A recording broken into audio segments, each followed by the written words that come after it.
നമസ്കാരം, സ്വാഗതം. ഇസ്ലാമിലെ ഏറ്റവും അടിസ്ഥാനപരമായ ഒരു ആശയമാണ് തൗഹീദ്, അതായത് ഏകദൈവ വിശ്വാസം. നമ്മളെല്ലാവരും ഈ വാക്ക് ഒരുപാട് തവണ കേട്ടിട്ടുണ്ടാവും.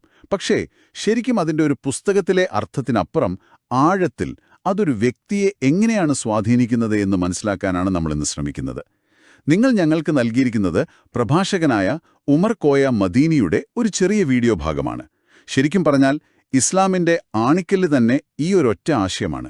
അപ്പോൾ ഈ ഉറവിടത്തിൽ നിന്ന് നമുക്ക് എന്തൊക്കെ പുതിയ ഉൾക്കാഴ്ചകൾ കണ്ടെത്താൻ പറ്റുമെന്ന് നോക്കാം. തീർച്ചയായും. നിങ്ങൾ തന്ന ഈ ഭാഗം അത് വളരെ ലളിതമായിട്ടാണ് കാര്യങ്ങൾ പറയുന്നത്. പക്ഷെ അതിന്റെ ഓരോ വാക്കിനും വലിയ ആഴമുണ്ട്. നമ്മുടെ ഇന്നത്തെ ലക്ഷ്യം ആ ആശയത്തെ ഒന്ന് കീറി മുറിച്ചു പരിശോധിക്കുക എന്നതാണ്. ഇത് കേവലം ഒരേ ഒരു ദൈവം എന്ന ഒരു വിശ്വാസം മാത്രമല്ല, അതിനപ്പുറം അതൊരു ലോകവീക്ഷണം കൂടിയാണ്. ഈ ചർച്ച കഴിയുമ്പോഴേക്കും എന്തുകൊണ്ടാണ് ഈ ആശയം ഇസ്ലാമിന്റെ കേന്ദ്രബിന്ദുവായി കണക്കാക്കുന്നത് എന്നതിനെക്കുറിച്ച് നിങ്ങൾക്കൊരു പുതിയ ധാരണ കിട്ടും. കൊള്ളാം. അപ്പോൾ നമുക്ക് തുടങ്ങാം. ഉറവിടം ആരംഭിക്കുന്നത് തന്നെ പ്രപഞ്ചത്തെക്കുറിച്ചുള്ളൊരു വിവരണത്തോടെയാണല്ലോ.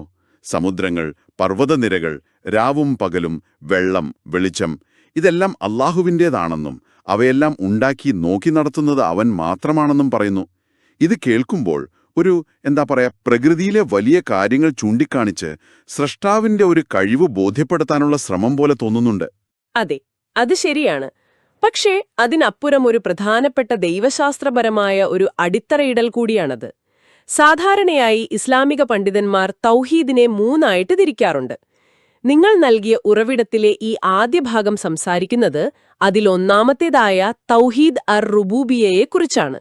അതായത് ഈ പ്രപഞ്ചത്തിന് ഒരേ ഒരു സ്രഷ്ടാവും പരിപാലകനും നിയന്ത്രാവും അഥവാ റബ്ബ് മാത്രമേയുള്ളൂ എന്ന വിശ്വാസം. ഒരു മിനിറ്റ്, തൗഹീദ് അർ-റുബൂബിയ്യ, അതൊരു ടെക്നിക്കൽ വാക്കാണല്ലോ.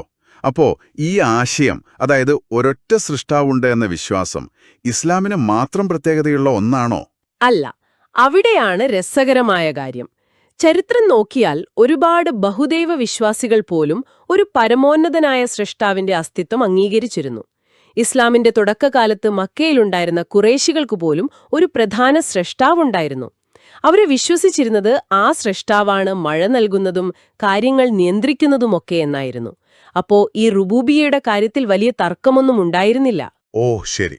ഇസ്ലാം വ്യത്യസ്തമാവുന്നതും അന്നത്തെ സമൂഹത്തിൽ ഒരു വിപ്ലവം സൃഷ്ടിക്കുന്നതും തൗഹീദിന്റെ രണ്ടാമത്തെ തലത്തിലാണ്. ഓക്കേ, അപ്പോ പ്രപഞ്ചത്തെ മുഴുവൻ നിയന്ത്രിക്കുന്ന ഒരൊറ്റ റബ്ബുണ്ട് എന്നത് പലരും അംഗീകരിച്ചിരുന്ന കാര്യമാണ്. അവിടുന്ന് പിന്നെ എങ്ങോട്ടാണ് ഈ ആശയം വളരുന്നത്? ഉറവിടത്തിൽ പറയുന്നുണ്ടല്ലോ, ആ റബ്ബിനെ അംഗീകരിക്കുകയും അവന് കീഴ്പ്പെടുകയും അവനെ വണങ്ങുകയും ചെയ്യുന്നതിന്റെ പേരാണ് തൗഹീദ് എന്ന്. ഇവിടെയാണോ ആ വ്യത്യാസം വരുന്നത്? കൃത്യമായി, അതാണ് പോയിന്റ്. അതാണ് തൗഹീദിന്റെ രണ്ടാമത്തെയും ഏറ്റവും പ്രധാനപ്പെട്ടതുമായ തലം. തൗഹീദ് അൽ ഉലൂഹിയ. ഇലാഹ് എന്ന വാക്കിന്റെ അർത്ഥം ആരാധനയ്ക്ക് അർഹനായവൻ എന്നാണ്. ഉലൂഹിയ എന്ന് പറഞ്ഞാൽ ആരാധനയിലുള്ള ഏകത്വം. അതായത് പ്രപഞ്ചത്തിന്റെ റബ്ബ് ഒന്നാണെന്ന് അംഗീകരിക്കുന്നതോടൊപ്പം നമ്മുടെ ആരാധനയുടെയും പ്രാർത്ഥനയുടെയും ഇലാഹ് അഥവാ ആരാധ്യൻ ആ റബ്ബ് മാത്രമായിരിക്കണം. അവിടെ വേറെ ആർക്കും ഒട്ടും പങ്കുണ്ടാകാൻ പാടില്ല. ഈ രണ്ട് ആശയങ്ങളെയും വേർതിരിക്കുമ്പോഴാണ് ഷിർക്ക് അഥവാ ബഹുദൈവത്വം ഉണ്ടാകുന്നത്. മനസ്സിലായി. അപ്പോ റബ്ബ് ഒന്നാണെന്ന് വിശ്വസിച്ചാൽ മാത്രം പോരാ. ആരാധനയും കീഴ്പ്പെടലും ആ റബ്ബിന് മാത്രമായിരിക്കണം. ഈ കീഴ്പ്പെടൽ എന്നതുകൊണ്ട് എന്താണ് ശരിക്കും ഉദ്ദേശിക്കുന്നത്? ഇത് കേൾക്കുമ്പോൾ എല്ലാം ഒരൊറ്റ ശക്തിയാണ് നിയന്ത്രിക്കുന്നത് എന്നൊരു ചിന്ത മനുഷ്യന്റെ ഇച്ഛാശക്തിയെ, അതായത് ഫ്രീ വില്ലിനെ ഇല്ലാതാക്കുന്നില്ലേ? നമ്മുടെ തീരുമാനങ്ങൾക്ക് പിന്നെ എന്ത് പ്രസക്തിയാണുള്ളത്? ഇതൊരു തരം ഫേറ്റലിസം അല്ലേ? വളരെ പ്രസക്തമായ ഒരു ചോദ്യമാണത്.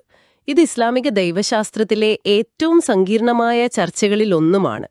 ഉറവിടത്തിലെ കീഴ്പ്പെടൽ എന്ന വാക്ക് ഒരു അന്ധമായ വിധേയത്വത്തെയല്ല സൂചിപ്പിക്കുന്നത്, മറിച്ച് ഒരു തിരിച്ചറിവോടെയുള്ള സമർപ്പണത്തെയാണ്. പ്രപഞ്ചം മുഴുവൻ ഒരു നിയമവ്യവസ്ഥയ്ക്ക് കീഴിലാണ് പ്രവർത്തിക്കുന്നത്. സൂര്യൻ അതിന്റെ ഭ്രമണപഥം തെറ്റിക്കുന്നില്ല.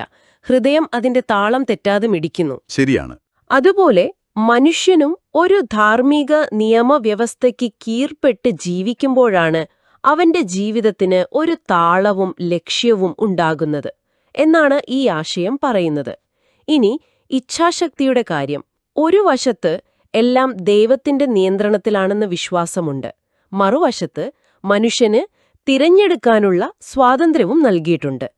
ഒരു ഉദാഹരണം പറഞ്ഞാൽ, ഒരു കപ്പലിന്റെ ക്യാപ്റ്റനാണ് നമ്മളെന്ന് വെക്കുക. ഓക്കെ.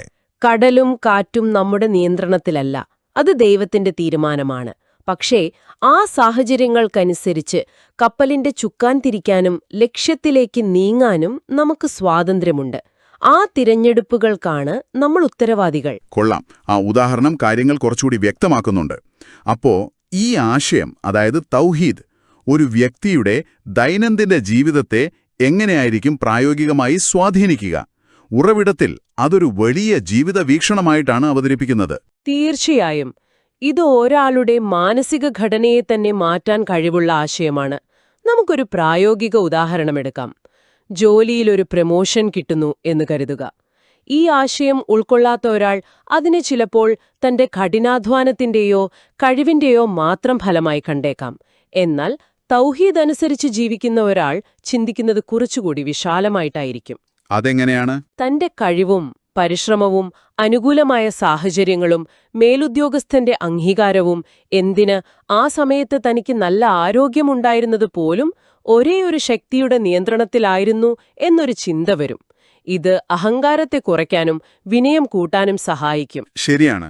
വിജയത്തിന്റെ സമയത്ത് അത് നമ്മളെ കൂടുതൽ എളിമയുള്ളവരാക്കും. പക്ഷെ തിരിച്ചടി ഉണ്ടാകുമ്പോഴോ? ഒരു പ്രൊജക്റ്റ് പരാജയപ്പെട്ടാലാ? അതാണ് ഇതിന്റെ മറുവശം. ആ സമയത്ത് എല്ലാം എന്റെ മാത്രം തെറ്റുകൊണ്ടാണ് സംഭവിച്ചത് എന്ന് കരുതി പൂർണ്ണമായ നിരാശയിൽ ആണ്ടുപോകാതെ, എന്റെ കഴിവിന്റെ പരമാവധി ഞാൻ ശ്രമിച്ചു, പക്ഷേ ഇതിന്റെ ഫലം ഒരു വലിയ പദ്ധതിയുടെ ഭാഗമാണ്, എനിക്കിതിൽ നിന്ന് എന്തോ പഠിക്കാനുണ്ട് എന്ന് കരുതാൻ ഈ വിശ്വാസം സഹായിക്കും. ഇത് പ്രതിസന്ധികളിൽ ഒരു തരം ആന്തരിക ശക്തിയും മാനസിക സന്തുലിതാവസ്ഥയും നൽകും. ചുരുക്കത്തിൽ, ജീവിതത്തിലെ ഉയർച്ച താഴ്ചകളെ വ്യക്തിപരമായി എടുക്കാതെ ഒരു വലിയ ചിത്രത്തിന്റെ ഭാഗമായി കാണാൻ ഇത് പഠിപ്പിക്കുന്നു. മനസ്സിലായി. പിന്നെ മറ്റൊരു പ്രധാന കാര്യം, ഇത് വ്യക്തിയെ സൃഷ്ടാവുമായി നേരിട്ട് ബന്ധിപ്പിക്കുന്നു എന്നതാണ്. പുരോഹിതന്മാരോ ഇടനിലക്കാരോ ഇല്ലാത്തൊരു ബന്ധം. ഇത് അന്നത്തെ സാമൂഹിക അധികാര ഘടനയെ ചോദ്യം ചെയ്യുന്ന ഒന്നായിരുന്നു. രാജാവിനോ ഗോത്രത്തലവനോ അല്ല, പ്രപഞ്ചനാഥന് മാത്രമാണ് പൂർണ്ണമായ കീഴ്പ്പെടൽ എന്ന ചിന്ത തന്നെ ഒരു വിപ്ലവമായിരുന്നു. ഈ ആശയം സൈദ്ധാന്തികമായി മനസ്സിലായി. പക്ഷെ ഒരു സാധാരണക്കാരൻ എങ്ങനെയാണ് ഈ വിശ്വാസം തന്റെ ജീവിതത്തിന്റെ ഭാഗമാണെന്ന് പ്രഖ്യാപിക്കുക? അതിനൊരു മാർഗമുണ്ടാകുമല്ലോ. ഉറവിടത്തിന്റെ അവസാദ ഭാഗം അതിനെക്കുറിച്ചാണെന്ന് തോന്നുന്നു. അതിൽ പറയുന്നു, ലാ ഇലാഹ ഇല്ലല്ല മുഹമ്മദ് റസൂലുള്ള എന്ന സത്യസാക്ഷി വചനം അംഗീകരിക്കുന്നവരിലൂടെയാണ് ഒരാൾ യഥാർത്ഥത്തിൽ ഈ പ്രകൃതിയുടെ പരമമായ സത്യത്തെ അംഗീകരിച്ചവനായി മാറുന്നത്. ഈ ഒരൊറ്റ വാചകം എങ്ങനെയാണ് നമ്മൾ ഇതുവരെ സംസാരിച്ച ഇത്രയും വലിയ ആശയങ്ങളെ മുഴുവൻ ഉൾക്കൊള്ളുന്നത്? ഈ വാക്യമാണ് ഇസ്ലാമിന്റെ താക്കോൽ. ഇതിനെ ഷഹാദത്ത് അഥവാ സത്യസാക്ഷ്യ വചനം എന്ന് പറയും. ഇതിന് 2 ഭാഗങ്ങളുണ്ട്. ആദ്യത്തേത് ലാ ഇലാഹ ഇല്ലല്ലാഹ്, അല്ലാഹുവല്ലാതെ ആരാധനയ്ക്ക് അർഹനായി മറ്റാരുമില്ല. രണ്ടാമത്തേത് മുഹമ്മദ് റസൂലുള്ളാ, മുഹമ്മദ് അല്ലാഹുവിന്റെ ദൂതനാണ്. ഇതിനെ ഒരു പാസ്വേഡ് പോലെ വേണമെങ്കിൽ കാണാം. ശരിയായ പാസ്വേഡ് അടിച്ചാൽ മാത്രം തുറക്കുന്ന ഒരു വാതിൽ. പകുതി നോക്കാം. ലാ ഇലാഹ ഇല്ലല്ലാഹ്. സത്യം പറഞ്ഞാൽ ലാ ഇലാഹ എന്ന് പറയുമ്പോൾ ആദ്യമൊരു നിഷേധമാണ്, ഒരു ഇലാഹുമില്ല വരുന്നതെന്ന കാര്യം ഞാനത്ര ശ്രദ്ധിച്ചിരുന്നില്ല. എന്തിനാണൊരു നിഷേധത്തിൽ തുടങ്ങുന്നത്? വളരെ നല്ലൊരു നിരീക്ഷണമാണത്. ആ നിഷേധത്തിന് വലിയ പ്രാധാന്യമുണ്ട്. കാരണം മനുഷ്യൻ പലപ്പോഴും പലതിനെയും അവന്റെ ഇലാഹ് അഥവാ ആരാധ്യനായിട്ട് സ്വീകരിച്ചു പോകാം. അത് പണമാവാം, അധികാരമാകാം, സ്വന്തം ഇച്ഛകളാകാം, ചില വ്യക്തികളാകാം. അത്തരം മനസ്സിൽ സിംഹാസനമുറപ്പിച്ച എല്ലാ വ്യാജദൈവങ്ങളെയും ആദ്യം തൂത്തെറിയുകയാണ് ലാ ഇലാഹ എന്നതിലൂടെ ചെയ്യുന്നത്. ഒരു സ്ലേറ്റ് പൂർണ്ണമായി തുടച്ചു വൃത്തിയാക്കുന്നതുപോലെ. എന്നിട്ട് ഇല്ലല്ല, അല്ലാഹുവല്ലാതെ എന്നാ ഒഴിഞ്ഞ സ്ലേറ്റിൽ എഴുതി സ്ഥാപിക്കുന്നു. അപ്പോൾ അർത്ഥം പൂർണ്ണമായി. ആരാധനയ്ക്ക് അർഹനായി അല്ലാഹുവല്ലാതെ മറ്റാരുമില്ല. നമ്മൾ ആദ്യം ചർച്ച ചെയ്ത പ്രപഞ്ചത്തിന്റെ ഏകനായ റബ്ബ് തന്നെയാണ് ആരാധനയ്ക്ക് അർഹനായ ഏക ഇലാഹ് എന്ന പ്രഖ്യാപനമാണിത്. ഓക്കെ. ഇത് നമ്മൾ നേരത്തെ പറഞ്ഞ റുബൂബിയെയും ഉലൂഹിയയെയും ഒരുമിച്ചു ചേർക്കുന്നു. അതൊരു സമ്പൂർണമായ സമർപ്പണ പ്രഖ്യാപനമാണ്. ശരി. അതാണ് പാസ്വേഡിന്റെ ആദ്യ പകുതി. ഇനി രണ്ടാമത്തെ ഭാഗം, മുഹമ്മദ് റസൂലുള്ള, അതിന്റെ പ്രസക്തി എന്താണ്? ആദ്യത്തെ ഭാഗത്തിൽ തന്നെ ആശയം പൂർണ്ണമായെന്ന് തോന്നുന്നുണ്ടല്ലോ. അവിടെയാണ് ആ പാസ്വേഡ് പൂർണ്ണമാകുന്നത്. ആദ്യത്തെ ഭാഗം ആരെയാണ് ആരാധിക്കേണ്ടതെന്നും എന്തിനാണ് ആരാധിക്കേണ്ടതെന്നും വ്യക്തമാക്കുന്നു. രണ്ടാമത്തെ ഭാഗം എങ്ങനെയാണ് ആരാധിക്കേണ്ടതെന്ന് പഠിപ്പിച്ചു തരുന്നു. സ്രഷ്ടാവായ അള്ളാഹുവിന് എങ്ങനെ കീഴ്പ്പെടണം, അവനെ എങ്ങനെ ആരാധിക്കണം, ജീവിതം എങ്ങനെ ക്രമീകരിക്കണം എന്നതിനെക്കുറിച്ചുള്ള മാർഗനിർദ്ദേശങ്ങൾ. ഒരു യൂസർ മാനുവൽ പോലെ. അത് മനുഷ്യരിലേക്കെത്തിക്കാൻ അവൻ തിരഞ്ഞെടുത്ത ദൂതനാണ് മുഹമ്മദ് നബി എന്നംഗീകരിക്കലാണ് മുഹമ്മദ് റസൂലുള്ള എന്നതുകൊണ്ട് അർത്ഥമാക്കുന്നത്. അപ്പോ ആദ്യ പകുതി സിസ്റ്റത്തെ തിരിച്ചറിയുന്നു, രണ്ടാം പകുതി ആ സിസ്റ്റത്തിലേക്കുള്ള ശരിയായ വഴികാട്ടിയെയും അംഗീകരിക്കുന്നു. ഈ ഒരൊറ്റ വാചകം ചൊല്ലുന്നതിലൂടെ ഒരു വ്യക്തി പ്രപഞ്ചത്തെക്കുറിച്ചുള്ള തന്റെ കാഴ്ചപ്പാടും ജീവിത ലക്ഷ്യവും ആ ലക്ഷ്യത്തിലേക്കുള്ള മാർഗവും ഒന്നിച്ചു പ്രഖ്യാപിക്കുകയാണ്. അതെ, തികച്ചും ശരിയാണ്. ആ ഒരൊറ്റ വാക്യത്തിൽ ഇസ്ലാമിക വിശ്വാസത്തിന്റെ മുഴുവൻ സത്തുമടങ്ങിയിരിക്കുന്നു. അതുകൊണ്ടാണ് ഉറവിടം അതിനെ പ്രകൃതിയുടെ പരമമായ സത്യത്തെ അംഗീകരിക്കൽ എന്ന് വിശേഷിപ്പിച്ചത്. വളരെ വ്യക്തമായി. അപ്പോ നമ്മൾ നടത്തിയ ഈ ചർച്ചയുടെ പ്രധാന കണ്ടെത്തലുകളൊന്ന് ചുരുക്കി പറയാം.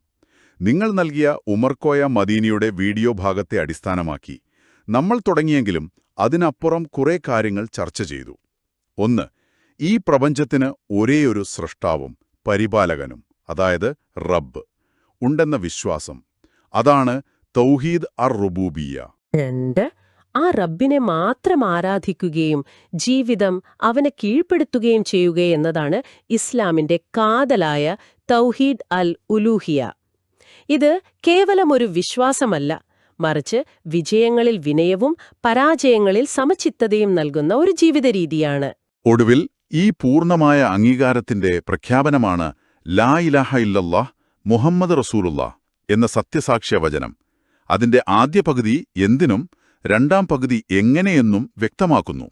അപ്പോൾ ഇതെല്ലാം നിങ്ങൾക്കെങ്ങനെ പ്രസക്തമാകുന്നു? നിങ്ങൾ നൽകിയ ഈ ചെറിയ ഉറവിടത്തിൽ നിന്ന് ഇസ്ലാമിലെ ഒരു കേന്ദ്ര ആശയത്തെക്കുറിച്ചുള്ള കേവലമൊരു മതപരമായ കാഴ്ചപ്പാടിനപ്പുറം ഒരു പ്രപഞ്ച വീക്ഷണവും ജീവിത രീതിയും നമുക്ക് മനസ്സിലാക്കാൻ സാധിച്ചു. തീർച്ചയായും.